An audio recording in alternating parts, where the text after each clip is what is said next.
नमस्कार दोस्तों, target for I civil services में आप सभी का स्वागत है। मेरा नाम है रोहित और आज के इस लेक्चर में हम लोग बात करने वाले इंडियन ज्योग्राफी के एक मिसलेनियस टॉपिक के बारे में, जहां से जो है ज्यादातर क्वेश्चन आपके एग्जाम में देखने के लिए मिलते हैं।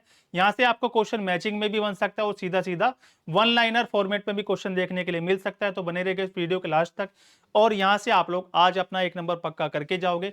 अगर इस टॉपिक से क्वेश्चन बना तो सीधे सीधा आप लोग याद रख लेना, वो यहीं से बनने वाला है। बिल्कुल ठीक है जी। अगर यहाँ से टॉपिक से क्वेश्चन बनता है तो आप लोगों को ये आज की वीडियो काफी ज्यादा हेल्प करने वाली है।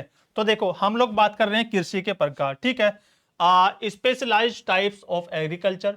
इससे पहले जिन बच्चों ने वो वीडियो नहीं देखी है जिसमें हम लोगों ने कृषि की बात करी थी, जैसे आप लोगों का क्रांतियां देखी थी हम लोगों ने, इससे पिछली वीडियो में हम लोगों ने बात करी थी हरित क्रांति, नीली क्रांति, पीली क्रांति, सिल्वर क्रांति के बारे में। तो जिन बच्चों ने वो वीडियो नहीं देखी है वो उसको देख लेना। ये हमारी सीरीज चल रही है इंडियन ज्योग्राफी मिसलेनियस टॉपिक्स की। तो चलेगा, आज का टॉपिक हम लोग स्टार्ट करेंगे। सबसे पहले देख लेंगे कृषि। देखो, कृषि की बात आई है तो सबसे पहले आप याद रखोगे क्या? भारत की अर्थव्यवस्था, ठीक है।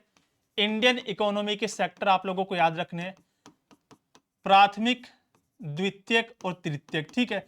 3 सेक्टर है। जो हमारा कृषि आता है वो आता है हमारा प्राथमिक सेक्टर में, ठीक है। प्राइमरी सेक्टर यानी कि प्राथमिक क्षेत्र के अंदर आता हमारा क्या? पहले नंबर पर जो पहला क्षेत्र है हमारा अर्थव्यवस्था का, कृषि। और आप लोग जानते ही हो भारत जो है एक कृषि प्रधान देश है। तो इस तरह के क्वेश्चन भी आप लोगों को देखने के लिए मिल सकते हैं पेपर में। फिलहाल बात कर लेते हैं इस टॉपिक की हम लोग। तो सबसे पहले आप लोग पढ़ोगे क्या? एपीकल्चर। एपीकल्चर किससे रिलेटेड है भाई? ये आप लोगों का मधुमक्खी पालन से संबंधित है। मधुमक्खी पालन, सीधा सीधा आएगा आपके पेपर में क्वेश्चन कि एपीकल्चर का संबंध किससे है। 4 ऑप्शन मिलेंगे आप लोगों को, मछली पालन, केचुआ पालन, ठीक है, या फिर अंगूर का उत्पादन, या फिर जो है फूलों की खेती। इस तरह के ऑप्शन मिलते हैं आपको एग्जाम में। तो आप लोग सीधा सीधा याद रखोगे क्या? एपीकल्चर किससे रिलेटेड है? ये आप लोगों का मधुमक्खी पालन से रिलेटेड है। इसके साथ साथ विटीकल्चर की मैं बात करूं आप लोगों से, विटीकल्चर, तो विटीकल्चर हो जाएगा अंगूर की खेती। जब हम लोग अंगूर की खेती करते हैं तो उसको बोलते हैं हम लोग क्या? विटीकल्चर बोलते हैं। पिसीकल्चर पर आ जाओ जल्दी से, फटाफट से। पिसीकल्चर, पिसीकल्चर होता है मछली पालन, ठीक है। मछली पालन आप लोग कह सकते हो क्या हो जाएगा आप लोगों का? मछली पालन हो जाएगा पिसीकल्चर। और नीली क्रांति भी आप लोग यहीं पे याद रखोगे। हालांकि इससे पिछली क्लास में हम लोग कवर कर चुके हैं क्या? नीली क्रांति या फिर ब्लू रिवॉल्यूशन किससे रिलेटेड आप लोगों का? ये आपका मत्स्य उत्पादन यानी कि मछली के उत्पादन से संबंधित है नीली क्रांति। तो क्रांति रिवॉल्यूशन की बात करूं तो नीली क्रांति हो जाएगी।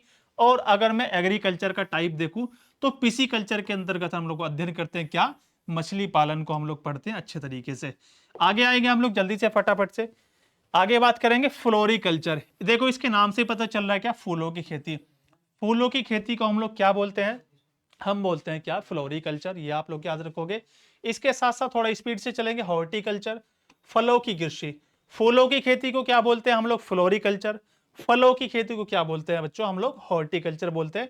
इसके साथ साथ वर्मी कल्चर इंपोर्टेंट लगा लेना भाई, मोस्ट इंपोर्टेंट है, क्योंकि आजकल जो है भारत सरकार वर्मी कंपोस्ट को ज्यादा बढ़ावा दे रही है। भारत सरकार जैविक खाद को बहुत ज्यादा बढ़ावा दे रही है, रासायनिक खाद से बचाने के लिए पब्लिक को, ठीक है। क्योंकि इससे बहुत सारी इंजरीज होती है और आपका सॉइल पॉल्यूशन भी बहुत ज्यादा बढ़ रहा है रासायनों की प्रयोग से। वर्मी कल्चर क्या हो जाएगा? केंचुआ उत्पादन, ठीक है। केंचुए से जो खाद बनती है वर्मी कंपोस्ट बनाकर। आर्बोरी कल्चर, ये हो जाता आप लोगों का वृक्ष व झाड़ियों की कृषि। आपको पता है ना, वृक्ष और झाड़ियों, जैसे बेर लगते हैं आप लोगों के बेरी पर, वृक्ष और झाड़ियों की कृषि, ठीक है। आप लोग बेर का एग्जांपल ले सकते हो, जो बेर वाली झाड़ी होती है उनकी कृषि हो जाएगी। ओलेरीकल्चर क्या होता है? सब्जी उत्पादन। ओलेरीकल्चर हो जाएगा बच्चों सब्जी उत्पादन से संबंधित आप लोगों को क्या? ओलेरीकल्चर। इसके साथ साथ सेरीकल्चर मोस्ट इंपोर्टेंट है, रेशम कीट पालन। आपको पता है रेशम के कीड़े से रेशम का धागा बनता है, शहतूत पर पाले जाते हैं रेशम के कीड़े। तो याद रखोगे क्या? सेरीकल्चर क्या हो जाएगा? रेशम कीट पालन हो जाएगा। मेरीकल्चर, मेरीकल्चर होता है समुद्री जीवों का उत्पादन। उसमें चाहे झींगा हो, आप लोगों का मछली भी हो सकती है, और घोंगा वगैरह, और आप लोगों का ऑक्टोपस वगैरह, उनका उत्पादन को हम लोग बात करेंगे क्या? समुद्री जीव उत्पादन से संबंधित है क्या आप लोगों का? मोरिकल्चर। अब मैं बात करूं आप लोगों से सिल्वीकल्चर की। सिल्वीकल्चर, ठीक है, सॉरी, सिल्वीकल्चर तो वनों की कृषि। जैसे आपको पता है यूकेलिप्टस के पेड़ लगा दिए, पॉपुलर के वृक्ष बो दिए हम लोगों ने, देवदार के वृक्ष लगा दिए, ठीक है। वो हो जाती है हमारी क्या? वनों की कृषि जिसमें हम लोग सीधा सीधा पेड़ों को काटकर और बेच देते हैं, बाद में उनसे जो है तरह तरह के प्रोडक्ट बनाए जाते हैं। हाइड्रोकल्चर, ये सबसे मोस्ट इंपॉर्टेंट है टॉपिक आपका हाइड्रोकल्चर। हाइड्रोकल्चर का क्या मतलब है?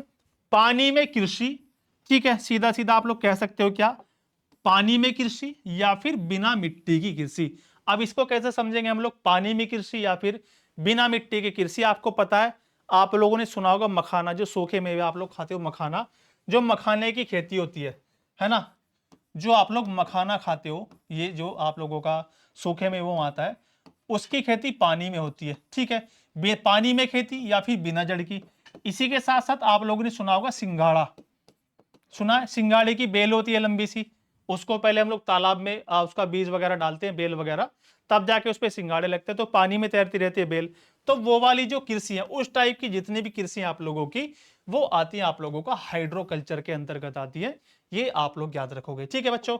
इसके साथ साथ ओलिव कल्चर, ओलिव कल्चर हो जाएगा जैतून की कृषि, ठीक है, जैतून की खेती आप लोग याद रखोगे, ओलिव कल्चर हो जाएगा। और एक लास्ट बचा आप लोगों का क्या, ओलिगो कल्चर, ठीक है जी। देखो, ओलेरी कल्चर सब्जी उत्पादन हो गया आप लोगों का, ओलिव कल्चर आपका जैतून की खेती हो गया, और एक लास्ट बचा है क्या, ओलिगो कल्चर, ये हो जाएगा जमीन पर फैलने वाली बेलों की कृषि। अब चाहे उसमें आप लोगों का लौकी हो, कद्दू हो, सीताफल हो, खीरा हो, ककड़ी हो, किसी भी तरह की बेल की खेती आप लोग करोगे, तो वो उसको हम लोग किस श्रेणी में रखेंगे, उसको हम लोग रखते हैं क्या, ओलिगो कल्चर के माध्यम से उसको हम लोग पढ़ते हैं। तो ये सारी चीजें आप लोग याद रखोगे, ठीक है। तो आज का ये टॉपिक हमारा यहीं पर कंप्लीट होता है। इसी तरह की छोटी छोटी वीडियोस आप लोगों को मिलती रहेगी। इंडियन ज्योग्राफी के जितने भी मिसलेनियस टॉपिक से आपके एग्जाम में क्वेश्चन बन सकते हैं, वो सारे हम लोग आपको कंप्लीट करा देंगे। तो चलिएगा, मिलते हैं फिर किसी नेक्स्ट वीडियो में। Thank you so much.